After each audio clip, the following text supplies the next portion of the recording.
So you're either in the market for selling your property or buying a new one, and you're wondering what's a fair market value for it. Well, in today's video, we're going to look at the comparison approach.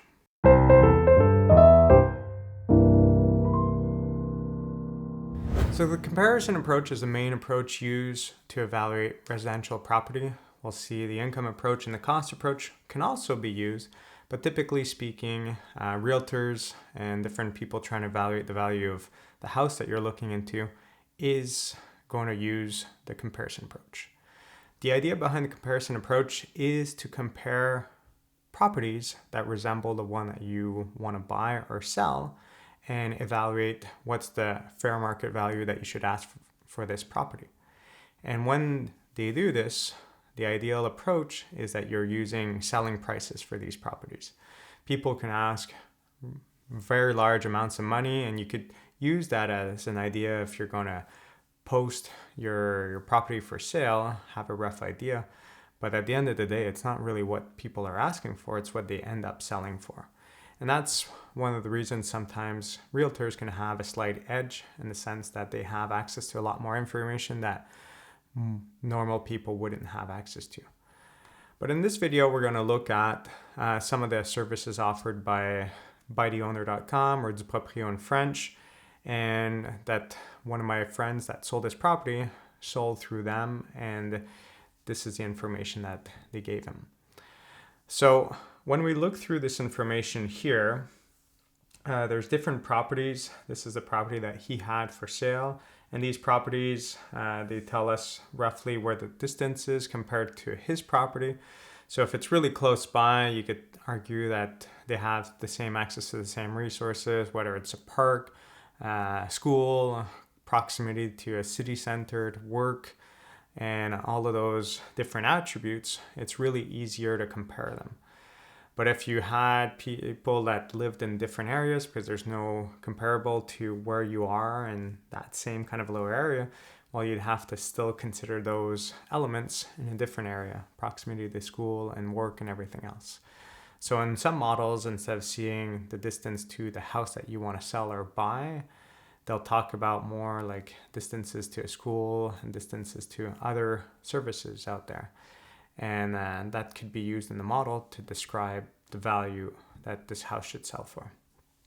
And afterwards, it talks about the date of sale. And in this case here, it's actually quite important to note because this is in the middle of the COVID pandemic and prices have fluctuated drastically throughout this period. So if we look at the assessment and the sale price, we could see that earlier on, the increase in the sale price over the assessment. In this case here, it's like 60,000. 60,000 is like a sixth of the value. So it's not that much more, like it's, let's say 20-ish% more or less. And then up here, once we get towards the end, we're seeing that the properties are selling now almost 50% more. So like we're going from 20 to 50% more than the municipal assessment. So in this case here, it was a very special case in history in terms of house values. There's a massive increase that happened for certain properties in this COVID pandemic. So the later numbers are actually more representative of what he should expect selling it in that kind of period. If it were to drop back down, then you'd have to look at like the whole history and try to establish based on that. So a quick and dirty way of assessing the value of a property is to use municipal assessments if they're pretty recent and comparing different properties that were sold and assessed the same year and seeing for how much more in percentage-wise they've sold relative to the municipal assessment. And based on that, it gives you a good picture because the municipal assessors typically do a good job. In my case, with land in certain areas, I don't think that they did a good job. Every property I had was severely undervalued, which works out good for us in the end, in the sense that municipal taxes are lower. But at the end of the day, sometimes you have to understand that some areas might be severely undervalued and other areas be rightly valued or overvalued. So it's just something to keep in mind. If we think about municipal assessment, it's often going to be a little bit lower, because if it's too high, then you might have some people complaining because they don't want to pay too high of taxes. So typically they're always a little bit lower than selling price, but never 50% typically. And in this COVID pandemic, we saw areas where I would see like houses by the lake selling for, or asking to sell for, twice or sometimes up to 3 times the municipal assessment. So it all depends what you're interested in. Lake properties might be double to triple, and then normal properties might only be 50% more, depending on where there's this massive increase in demand. And then there's other attributes that this model uses, which is the living area space and the land area.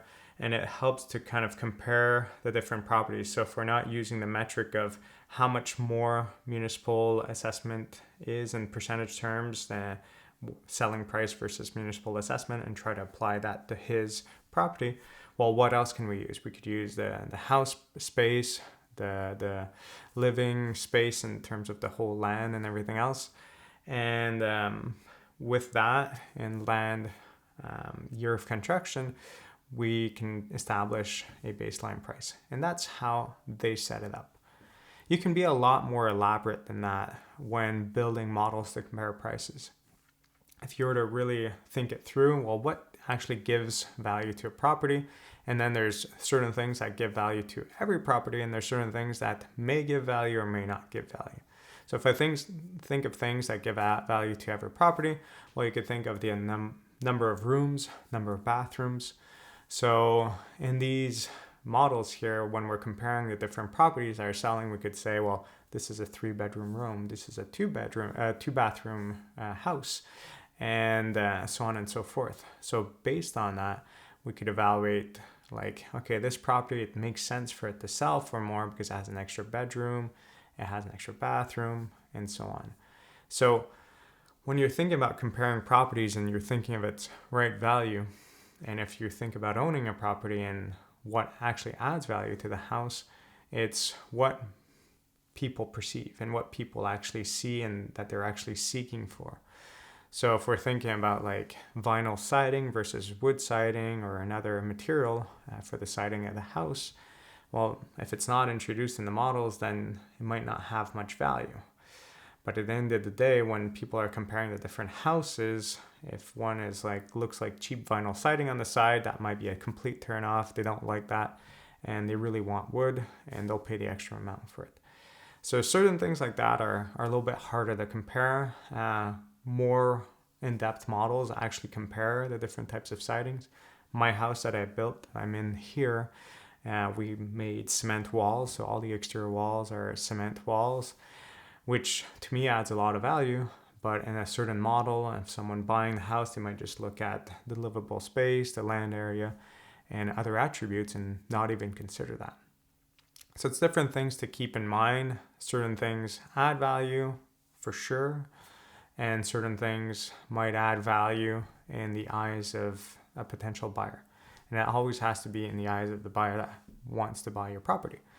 So if I think about adding a swimming pool, well, to some people, adding a swimming pool is a massive bonus. If I'm going to buy a property in Costa Rica, if it has a swimming pool, it's going to add a lot of value to that property for me because I really want a swimming pool there.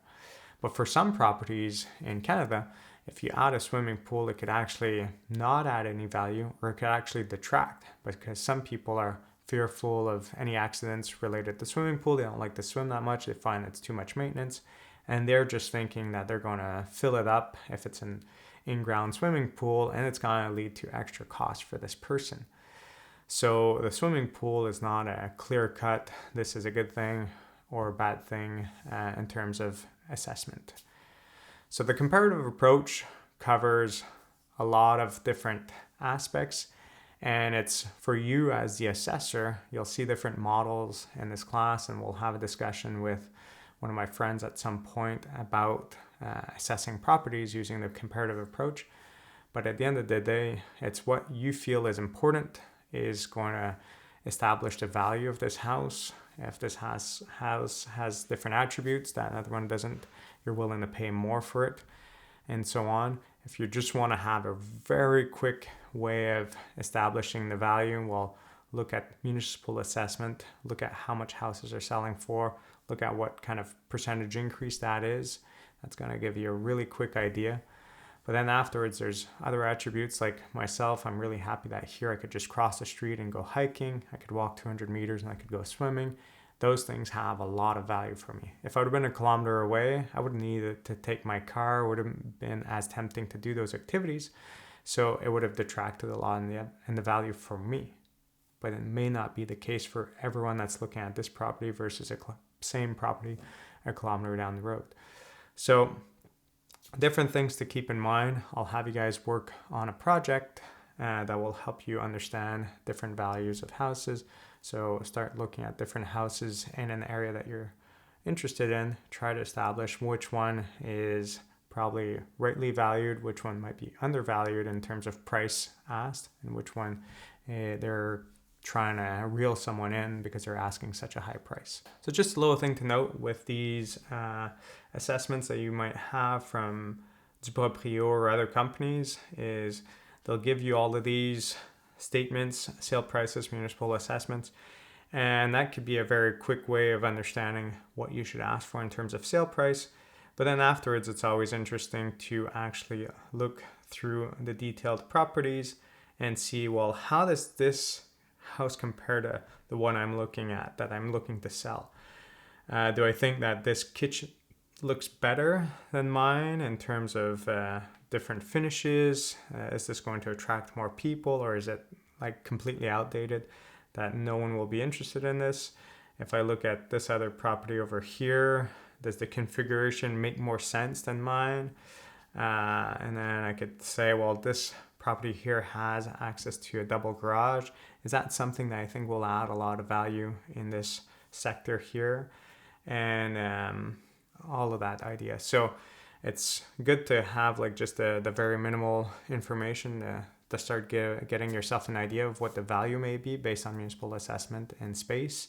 But then afterwards, you really want to start jumping into the details to see, well, how will my house stand out relative to another house? So look at all of that. We'll give you a series of homework to make sure you apply it, and I'll talk to you guys soon. If you found this video interesting, please consider subscribing or joining my class where I guide you to apply and expand on the information found in these videos to real life examples. Have a good day.